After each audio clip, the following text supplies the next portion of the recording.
சீட்டாவுக்கும் எனக்கும் 8 வருஷம் நட்பு.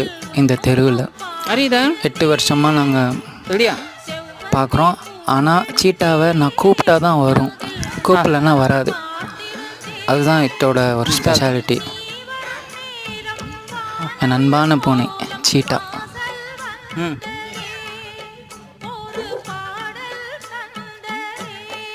मेरी प्यारी बिल्ली चीटा चीटा है ना, प्यारी बिल्ली. बुलाया तो चाहेंगे, सुनी तो नहीं आएंगे.